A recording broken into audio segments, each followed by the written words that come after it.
This is the Trinidad and Tobago National Commission for UNESCO, the United Nations educational, scientific and cultural organization, of which Trinidad and Tobago has been a member for more than 40 years, working to promote a culture of peace. The Constitution of UNESCO, the United Nations Educational, Scientific and Cultural Organization, requires that every member state establishes a national commission bringing together kind of the intellectual and experts in all the areas covered by UNESCO. When UNESCO requested us to honor this part of our membership, I was asked to set it up.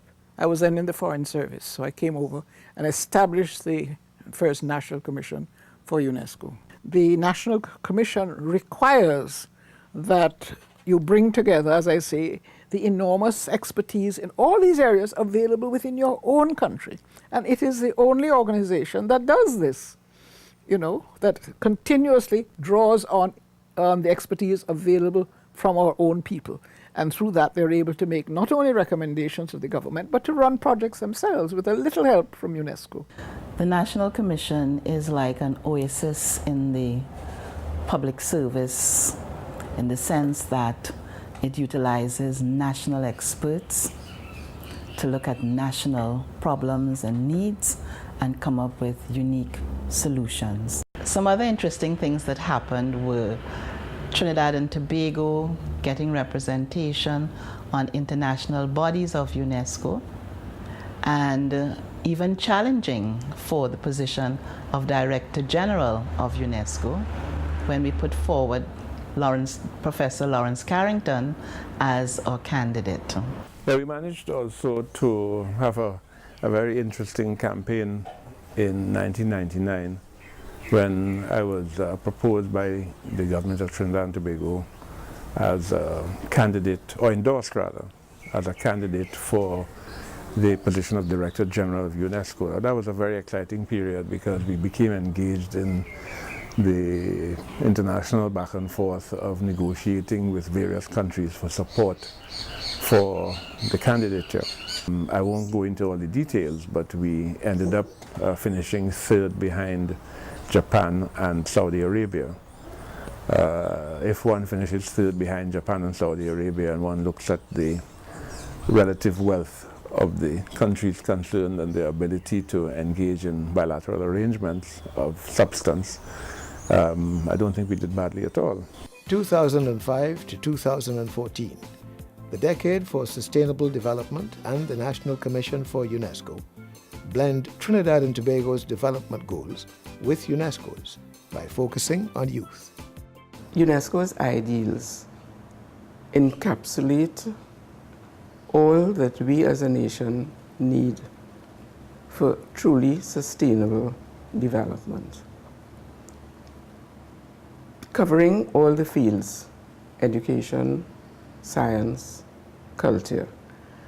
And UNESCO covers culture in the broadest sense, not just the entertainment side of culture, the dance, etc. It goes into culture in terms of what is intrinsic in the national psyche. Youth are a particularly important dimension of our work. In fact, I myself see it from the perspective that says, as does the UNESCO mandate, that since it is in the minds of men that wars begin, it is in the minds of men that the defenses of peace must be built. And most important there is to get into the minds of the youth the UNESCO ideals, the work we're doing towards a culture of peace, the work we're doing in relation to sports, the work we're doing in relation to culture, the enchantment with science. And of course, education is the largest program within UNESCO's overall program and budget, and we seek to have that brought home in many ways. One of our strategic priorities is to raise the sustainable development agenda in our nation anything we do, we must think of the future and future generations. So that is why we're talking sustainable development in every walk of life. While much of the work of the National Commission seems to be the best kept secret in Trinidad and Tobago, its work is well regarded, regionally and internationally. First time I came to Trinidad working for UNESCO was in 1975. And I have known the National Commission or officers from the National Commission and the activities of the National Commission since then. And I was always impressed with the dynamism that the officers that I knew exhibited whenever I encountered them. Now, I have been in the region. I've served as director of our office, cluster office for the Caribbean for 4 years. And in those 4 years, I have seen that the Trinidad and Tobago National Commission for UNESCO is really one of the most dynamic in the region. I can cite, if I would say, about four dynamic NATCOMs, or National Commissions for UNESCO. And the Trinidad and Tobago one is really one of, the leading ones.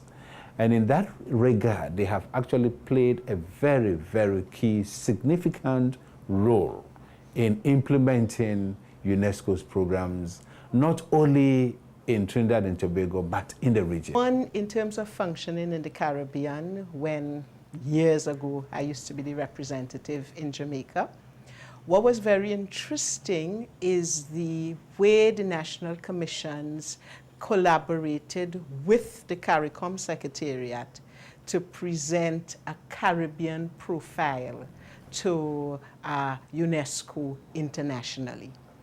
And I recall there was one thing called Focus on the Caribbean, where basically all the national commissions came together to present to the senior personnel of UNESCO, the Director General and so on, the way they felt UNESCO would best serve the Caribbean. And it's very impactful if you have all these groups coming together and addressing the world.